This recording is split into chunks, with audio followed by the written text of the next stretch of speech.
Hi, I'm Nelson Grenade here at First Baptist Church of Statesville, and we're coming back together this Sunday, May 31st. But you need to know a few things before you decide whether or not to join us. So one of the questions that a lot of you are asking is, who should come and who shouldn't come? Well, don't come if you're at risk, and don't come if you're putting others at risk. So those at risk include those who are over 65 years of age, and those who have any kind of chronic illness such as diabetes or high blood pressure or heart problems.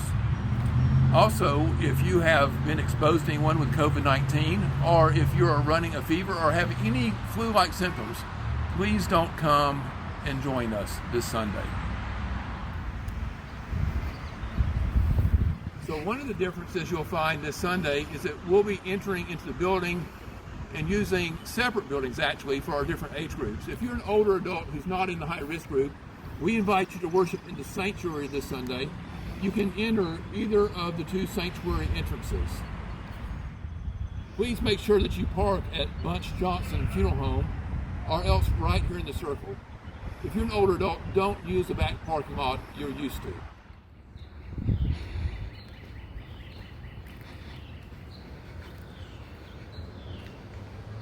Our median adults and youth will come to our Family Life Center for worship, where they'll experience a live stream this week. Please remember to park in the Family Life Center parking spots. They're right here in front of the Family Life Center, also below the Family Life Center.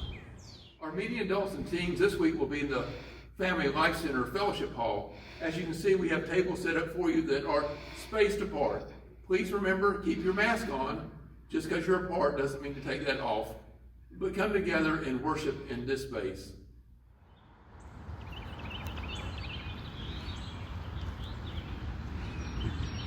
Our younger adults and children will be using this entrance, which is on the west side of the education building. It goes directly into Adams Hall, where you see James standing in an orange vest.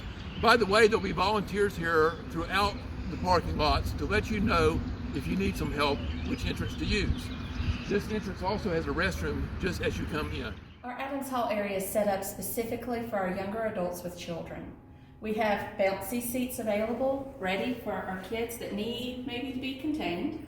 We have a changing station here, ready for you if you need that. We even have our snacks ready. And Miss Penny from our nursery will be here on Sunday to help sanitize and clean toys and offer any assistance that you may need. As you come in this Sunday, at each entrance will be a hand sanitizing station with masks. We'd like for you to bring your own mask if you have one. Some of our ladies sewing group are also making some that we'll have available. But if you don't have one, we do have some disposable ones. So please use the hand sanitizer that's provided here at the table. You want to let it dry. That's when it becomes most effective. After that dries, you'll pick up a mask and you'll place it on your face, the blue side out.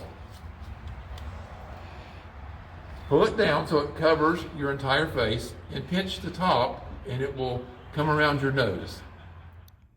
While we're in worship, we're going to ask that you keep your mask on the entire time you're here. Don't do this to speak to people. Leave it on your face. By doing that, you're protecting yourself and those you love around you.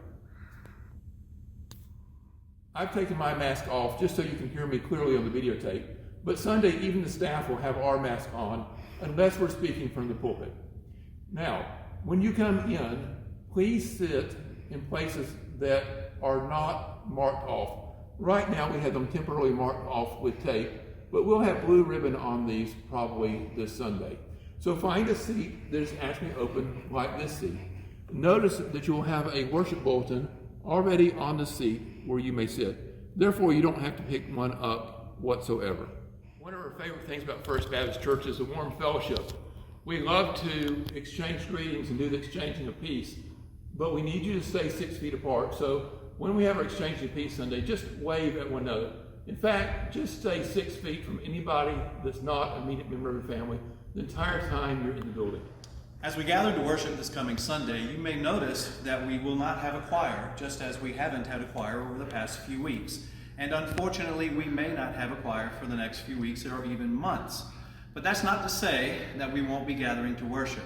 as we gather to worship in this sanctuary, we want you to know that we are trying to keep you as safe as possible. So, to that end, during the singing of hymns, would you please hum along instead of singing, as singing is one of the best ways to spread germs, and we really want to keep you as safe as possible.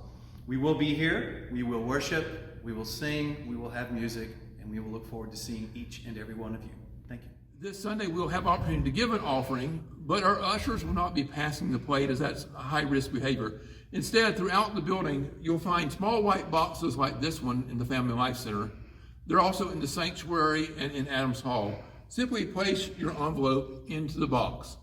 If you're worshiping in the Family Life Center, Jason Allen will be there, and he will help host and dismiss you when it's time to go by table. If you're worshiping in Adams Hall, Elizabeth Barner will be there to be your host, and she will dismiss you by table as well. Thank you for taking time to watch this video.